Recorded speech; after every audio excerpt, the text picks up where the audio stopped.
Who listens to you? How do you feel when you're not heard? Like when someone fixates on their phone, not you. Agitated? Resentful?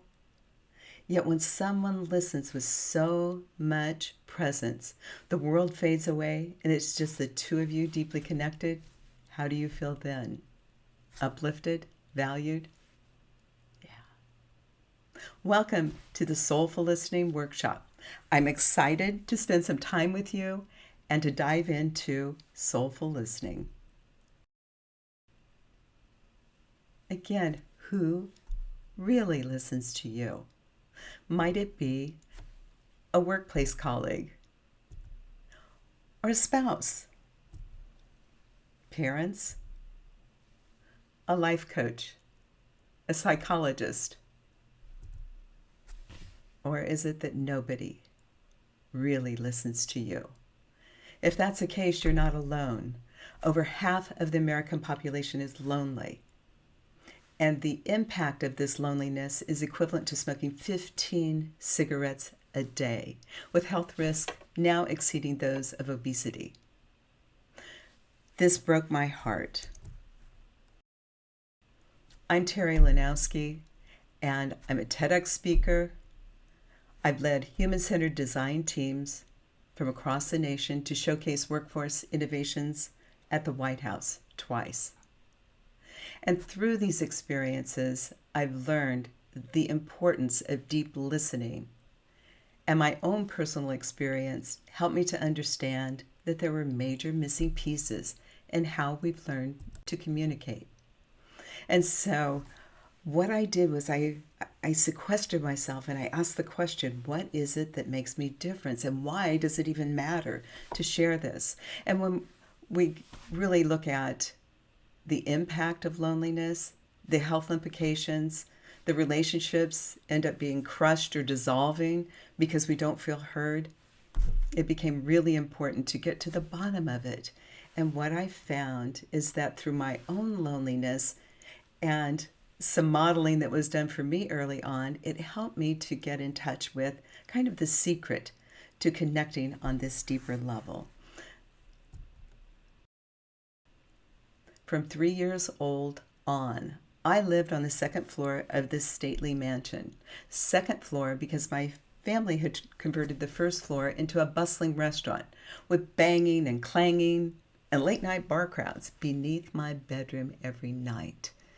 I had a quieter temperament, and what I wanted more than anything was to feel seen and heard without even being able to express that with words. My parents were not available to provide that kind of connection. They were engulfed with the responsibilities of the restaurant, and they turned to alcohol for solace. Fortunately, there was one person that did listen, and that was my grandma Helga. And in her presence, it was as though we were the only two people there. The rest of the world faded away. Savory aromas wafting in from the kitchen added extra comfort. And our relationship was important throughout the whole time that she was in my life. And I'm remembering one conversation in particular that was life-changing. It was after I had gone in to my high school senior counseling session where we talk about what's next and what your future might look like, when my high school guidance counselor said, let's just call him Mr. Bupkis, "Terri, you're a small town girl. You get lost in a big city. Your best bet is to go to secretarial school and work for your family or a restaurant." Well, that was a death sentence for my spirit. And after a couple of sleepless nights, tossing and turning, I turned to Grandma Helga to share this story. And she was wise, resilient, twice widowed, successful in business, well-read, and her precious words carried weight. So when I shared with her this story, she presenced herself, looked at me, and said, "Terri, look at all I've done. without education. Think of what you can do with it. And in that moment, the trajectory of my life shifted forever. I went on to earn a master's degree in educational psychology, to chair the American Counseling Association Foundation's philanthropic wing, and that represented over 50,000 professional counselors nationwide. And all of this stemmed from the support that Grandma Helga provided to me, not financially. It took me 10 years to pay off my student loans, like maybe many of you.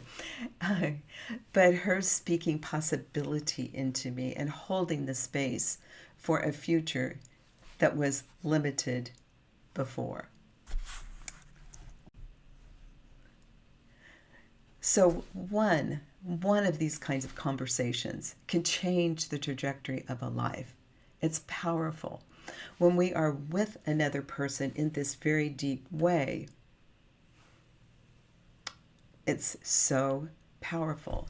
What I know for sure is that as humans, we are designed to thrive when we feel seen and heard and supported by others, period. And so what I would like to do with you today is to spend a little bit of time. We've already kind of touched on the power of listening.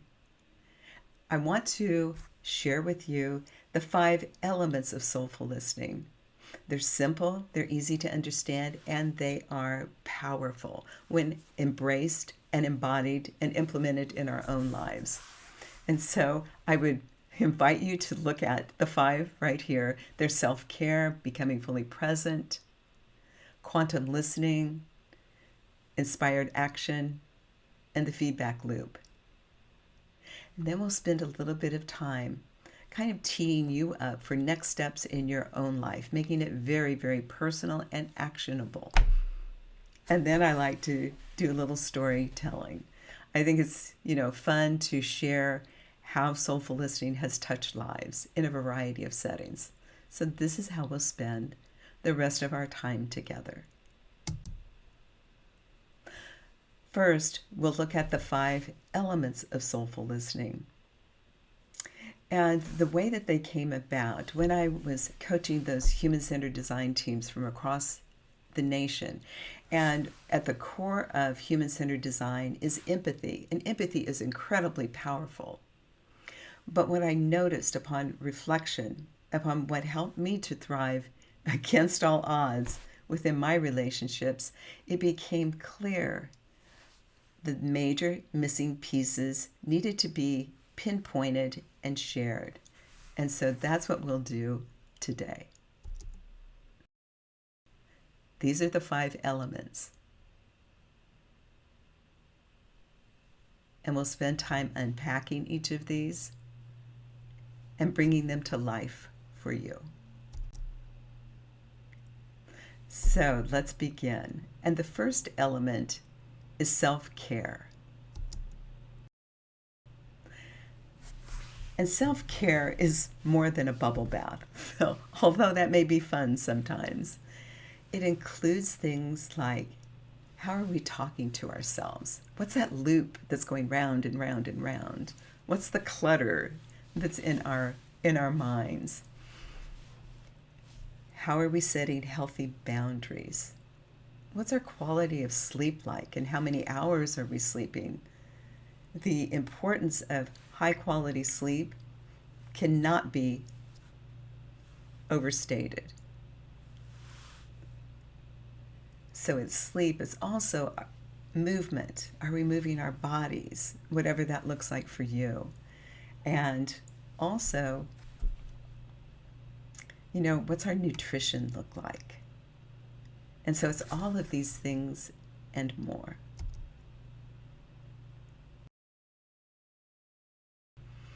So when we take care of ourselves, we provide ourselves the fundamental needs, the nourishment that we need, the time that we need for reflection and listening to our inner voice as well. And then the next step is becoming fully present.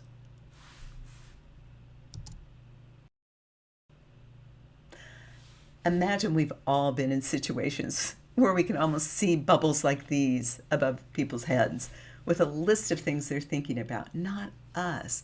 We feel it. We feel it.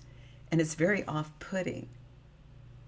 And we notice the contrast between when somebody is busy with their own thoughts and not us, as opposed to when they've taken the time to listen and to listen to themselves. We need to kind of push the clutter aside.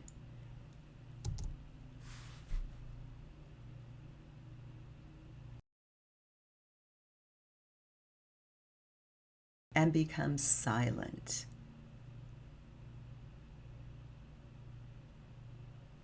And part of becoming fully present may feel and sound a little abstract.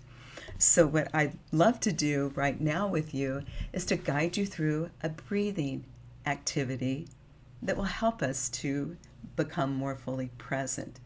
First, go ahead and check in with your body. Move around a little bit. Shrug your shoulders up and down, and up and down. Wiggle your hands, wiggle your feet. What we're going to do is we're going to take 4 intentional breaths. And the way that we'll do that is we'll exhale completely, and then we'll inhale to the count of 4, hold to the count of 4, exhale to the count of 4, and inhale to the count of 4. And we'll repeat that 4 times. Again, as we're noticing our body as we do that, pay attention to the warmth in your heart area. Go ahead and exhale all the way. And begin. Breathe in, 2, 3, 4. Hold, 2, 3, 4. Exhale. Hold. Again, breathe in. Hold. Exhale. Hold. Again.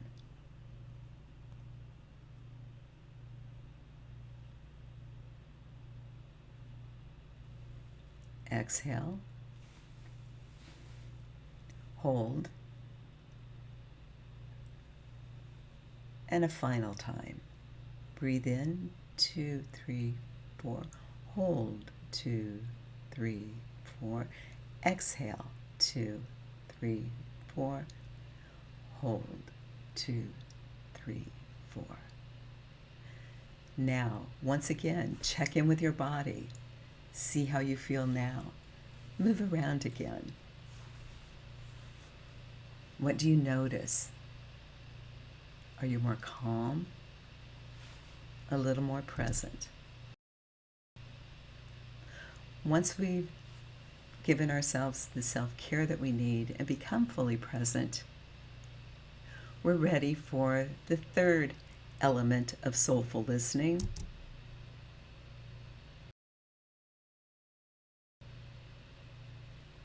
And that is quantum listening. And to me, if active listening and empathy had a love child, it would be this element of soulful listening. And it's where we listen all in with every fiber of our being, through all of our senses, and notice things beyond. And when we're listening in this way, we enter conversations with a sense of curiosity and openness, and maybe with a couple of high-quality questions in our back pocket. And it's when we enter the conversation, not playing out both sides of the conversation, but we enter into the conversation with an openness. In the past, that may have sounded something like, oh, he'll say this, I'll say that, and it's going to end like this, which never turns out well, right?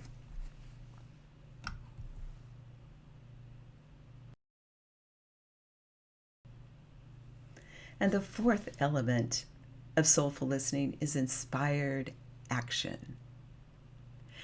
When we have these deeply connected conversations like I've spoken of, we often gain insights into how we might be helpful to another.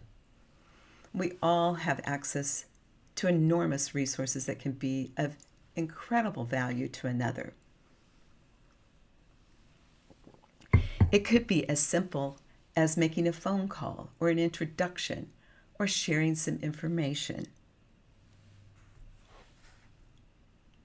Imagine what it would feel like if somebody had your back in this way, where they offer to take action, no strings attached.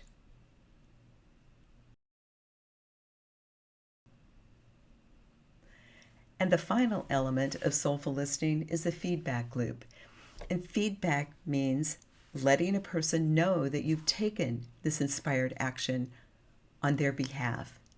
And I imagine we've all been in situations where we've been in a conversation, we felt heard, people are leaning forward, the heads are nodding, they're echoing back what they hear us say, and then crickets. And when we don't know what's happening, it can make us feel a little uneasy. And sometimes we fill in the blanks and we make up a story that might not be accurate. So the feedback loop is critical. And as these 5 elements are repeated, it embeds integrity and confidence and trust within relationships. And as simple as this is, and as easy as it is to implement, oftentimes the simplicity is overlooked. And it's thought, well, something that simple can't be that powerful. But it is. I invite you to start now, start small in your own life, and try these principles out. So the way that we'll do that is we'll spend a little bit of time going through some activities where you get a chance to identify action steps that you can take in your own life. And we'll go through each of the 5 elements, beginning with self-care. And remember, we talked a little bit about what self-care is and how expansive it is. And one of the things that is clear to me is that self-care is critical for high quality communication. And oftentimes the direct connection is not made, but it is cornerstone.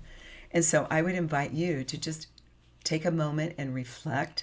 If you want to pause this video and just take a moment and journal or jot some things down, or if you want to take out your phone and make an audio note, whatever works best for you. What I would invite you to do is to list 2 self-care activities that you will commit to yourself, no one else, to practice during the course of the next 7 days. Go ahead and jot that down.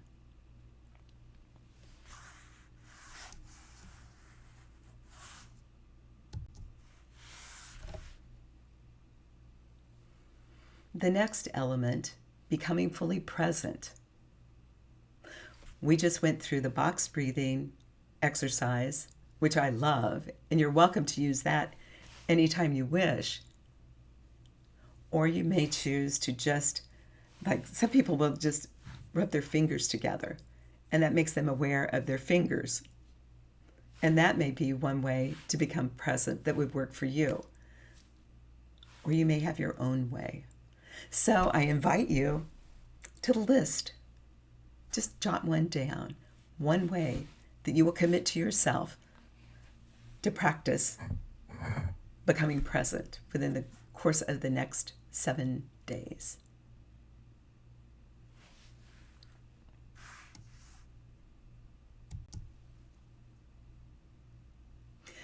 Quantum listening. You know, that love child between active listening and empathy, all in listening. choose one person. Think of a significant person in your life and choose one person that you would like to have this deeply kind of connected conversation with, where you practice listening with every fiber of your being. Go ahead and jot that down, or if you need a little extra time, just pause the recording.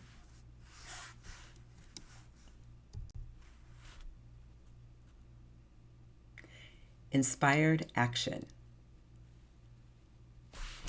Be on the lookout over the course of this next week on how you might be helpful to another. You know, the Dalai Lama reports or is quoted as saying, our prime purpose in this life is to help others. So think of a way you might be helpful to another and take that inspired action.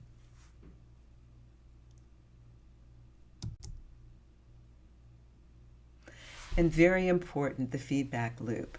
Once you've taken inspired action, action is, love in motion, I think. And when we listen and take action in this way, it falls short if we don't circle back and let the person know what's going on. And it could be just as simple as, hey, I heard what you had to say. I'm making a couple of calls. I'm going to connect you with somebody that is an expert in the area in which you were interested in finding out more information. Very simple, often overlooked.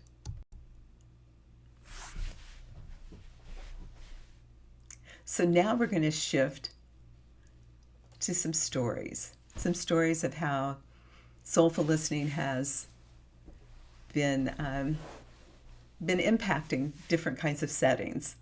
And it's a gift, the soulful listening way, the way of presencing, the way of taking action, the way of speaking possibility into people that was modeled for me by Grandma Helga. And I now share as a gift to others. And it can be a gift in the workplace. So Jim is a CEO of a company, a little over 250 employees. He reached out to me this year and he said that over the course of the past year, his company had doubled in size and they were having breakdowns in communication. It was causing problems and discontent within the workplace. And he asked me to come on out, and he was halfway across the country. And so I ended up spending some time with different people that worked in Jim's organization, and I listened. And I kind of found out where the pain points were. And I did a workshop for leadership where we really spent some time doing some of the things that we're doing today. And then I did a keynote for their entire staff. And Jim wrote me a beautiful, beautiful note later on and said that by embracing this way of being and by coming to conversations with an openness, by asking high quality questions, by really listening to themselves as well as to others, they were able to connect on a more human level and a more constructive level, and it made all the difference. In his words, it was a game changer.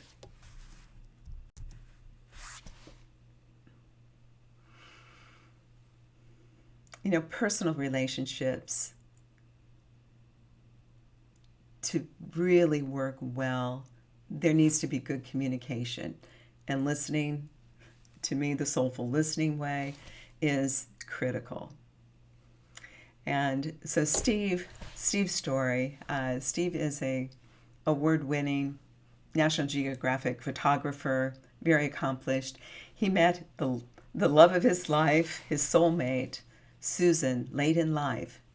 And Susan and Steve had been following my work. We had met probably 8 years ago.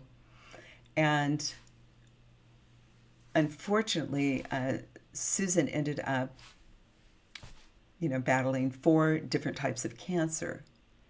And what Steve did, and Steve and Susan did, is they had these deeply connected conversations where they listened with every fiber of their being, where they opened themselves up to be there for one another during very difficult times, being very vulnerable and open.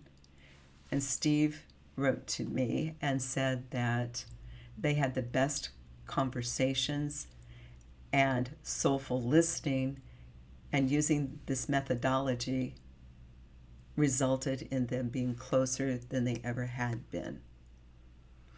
Imagine what your relationships will look like as you listen on a deeper level, as you are resourced by taking care of yourself, as you can hold the space for the possibility for another person. Yeah. Very powerful. Very powerful. One soulful listening conversation has the power to change the trajectory of a life and the world forever. I've seen this happen time and time again in all types of settings and with all kinds of relationships, including the one between my son Jacob and me. And it's ended up being a generational gift. I was a single parent to Jacob from the time he was 10 years old on. And we knew early on that whatever was to happen after high school would be financially up to the two of us. And so the only way we had ever communicated was the way that's now known as soulful listening. So Jacob was 15. We tuned in for a high-stakes conversation. And I asked Jacob, what would you like for your after high school experience? At 6'5", 300 pounds, Jacob with confidence announced, Mom, I'd like to go someplace strong in math and science, and if I could, play on a good football team. Is there a place that has both? I heard Jacob, beyond his words, beyond his body language, to that deeply insightful part of him that was calling forth a life of possibilities.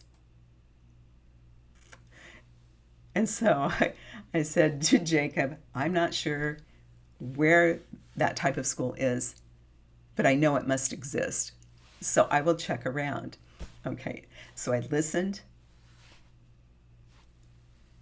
took action.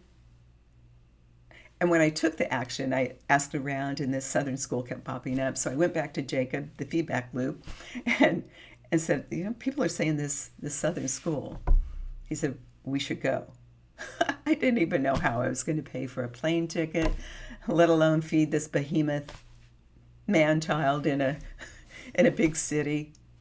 Yet, when you listen soulfully and take action, doors will open. And so we went to this Southern school, talked to coaches, talked to students. A couple days later, we're walking in a park. He looks down at me from his 6'5" perch and announces, Mom, I feel like I belong here. And that was it. He'd made up his mind, whether he got a scholarship or not, he was going to go to Georgia Tech. From the cornfields of Nebraska, he was going to Georgia Tech. Well, by the end of his junior year, Jacob had earned a full scholarship to play as an offensive lineman at Georgia Tech. Jacob did all the work, academically and athletically. I simply walked alongside him, holding the space for possibility and listening and taking action. And so Jacob was able to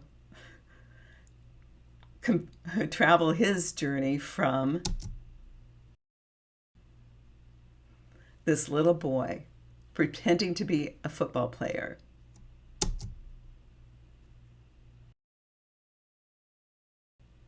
to a powerful Georgia Tech offensive lineman, and it didn't stop there.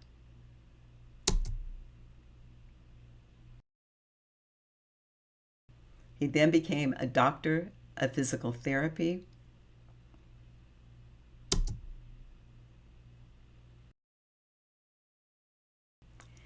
and is now head of human performance and development, working exclusively with the Navy SEAL community. Possibilities unleashed.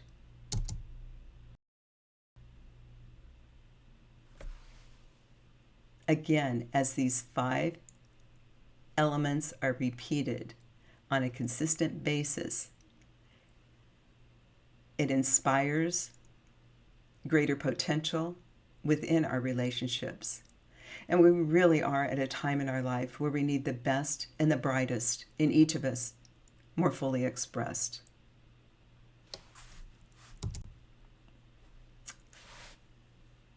As you consistently apply these elements within your life and embody these principles, what will happen? What can you imagine happening? Personal relationships improving, gaining confidence in your ability to lead, gaining confidence in listening to your own inner guide.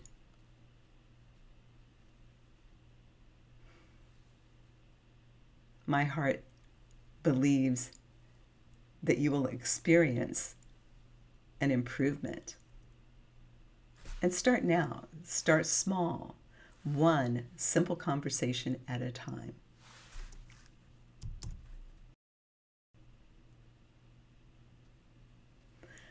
I would love to remain connected with you. If we're not already connected, please send an invitation on LinkedIn. I love to connect with people that way. I've given a TEDx talk. I invite you to take a look at that. These are the QR codes to access my social media. My website is also a good way to see what I'm up to. And I invite you to embody the soulful listening way of connecting with another and just experience for yourself the beautiful change that can happen. A world more connected, less lonely, greater human potential realized. Yes, yes. Take a breath and listen. Thank you.